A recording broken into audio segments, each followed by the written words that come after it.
ஆக்கப்பூர்வமான நிகழ்வுகளை அலசி ஆராய் ஒரு களம். RDX திங்கள் முதல் சனிக்கிழமை வரை இரவு 7 மணிக்கு. அமித்ஷாவுடனான சந்திப்புக்கு பிறகு அதிமுக பொதுச் செயலாளர் எடப்பாடி பழனிசாமியுடன் பாஜக மாநில தலைவர் நயினார் நாகேந்திரன் சந்தித்து பேசியது அரசியல் களத்தில் அதிர்வலைகளை ஏற்படுத்தியிருக்கிறது. EPS உடனான சந்திப்புக்கு பின் பேசிய நயினார், தேசிய ஜனநாயக கூட்டணியில் OPS-உம் TTV தினகரனும் மீண்டும் இணைவார்களா என்ற கேள்விக்கு அரசியலில் நிரந்தர எதிரியும் இல்லை, நிரந்தர நண்பனும் இல்லை என சூசகமாக தெரிவித்தார். அண்ணா திராவிட முன்னேற்ற கழகத்துடைய பொதுச் செயலாளர் அவர்கள் சேலத்தில் இருப்பதை அறிந்து அவரை கற்றுசி அவரை பார்க்கறதுக்காக வந்துவிட்டு வந்திருக்கிறோம். குறிப்பாக பாஜக மேலிட பொறுப்பாளரோடய வந்து சந்திச்சிருக்கீங்க. தென் மாவட்டங்களில் வலுவாக இருக்க DTV தினகரன், சசிகலா, OPS இணைப்பு தொடர்பாக என்ன மாதிரியான கருத்துக்கள் பரிமாறுது? குறிப்பாக அவர்களை இணைச்சிக்கணும் அப்படிங்கிற முடிவில் என்ன மாதிரியான கருத்து நிலவுது? அதாவது நாங்கள் வந்து கற்றுசி தான் பார்க்க வந்திருக்கிறோம். வேற அரசியல் ரொம்ப ஒன்று நாங்கள் வந்து பேசிக்கல. இல்லை சார், நீங்கள் ஒரு கர்டேசினா ஒரு பாஜக மாநில பொறுப்பாளர், முக்கியமான நிர்வாகிகள்லாம் வந்திருக்கீங்க.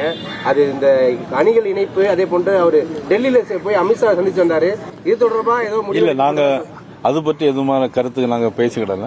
சும்மா கட்சி பார்த்துட்டு போகலான்னு வந்தோம். நீங்கள் எல்லாரும் ரொம்ப ஆர்வமாக இருந்தனால உங்களையும் பார்த்துட்டு போகலான்னு வந்திருக்கோம். அதிமுக கட்சிக்குள்ளார DTV தினகரனையோ சசிகலாவையோ OPS-ஐயோ இணைக்க மாட்டேன்னு இவங்க அதிமுக பொதுச்சா திட்டவட்டமாக இருக்காரு.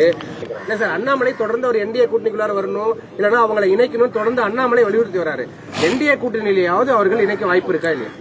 அதாவது அது பற்றி நீங்கள் அவங்கள்ட்ட முதல்ல கேளுங்க. அவங்க அதுலேருந்து வெளியே போயிருக்கிறாங்க. அதை பற்றி நீங்கள் அவங்கள்ட்ட கேளுங்க. அதை பற்றி பார்த்தா இப்போ DTV தினகரன் தொடர்ந்து விஜய்க்கு ஆதரவாக போய் ஒரு கருத்து சொல்லிட்டு வராரு. ஆனால் அண்ணாமலை தொடர்ந்து உள்ளார அரசியலில் வந்து நான் இப்போ சொன்னல உங்களுக்கு, நிரந்தரமாக யாரும் கருத்து ஆதரிச்சும் எதிர்த்தும் பேச முடியாது. ஒரு சமயத்தில் அவங்களே சொன்னாங்க EPS முதலமைச்சராக வருவதற்கு நான் பிரச்சாரம் செய்யணும்னு சொன்னாங்க.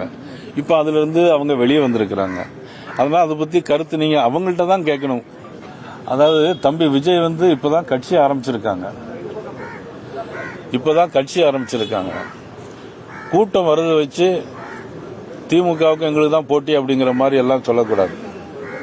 அதுக்கு தேர்தல் வரணும், கேண்டிடேட்லாம் போடணும், கேண்டிடேட்லாம் ஒழுங்கான கேண்டிடேட்டை போடணும், அதுக்குன்னு பொறுப்பாளர்களை போடணும், மக்கள் ஓட்டு போடணும். அதுக்கு பிறகு தான் சொல்ல முடியுமே தவிர ஜோசியம்லாம் சொல்ல முடியாது. எங்களோடு ஒப்பிட்டு யாரையும் பேசக்கூடாது. இன்னைக்கு நாங்கள் வந்து 300க்கு மேற்பட்ட நாடாளுமன்ற உறுப்பினர்கள் வச்சிருக்கிறோம், 1500 MLA-க்கள் வச்சிருக்கிறோம். நாங்கள் மிகப்பெரிய கட்சி. ஆக்கப்பூர்வமான நிகழ்வுகளை அலசி ஆராய் ஒரு களம்.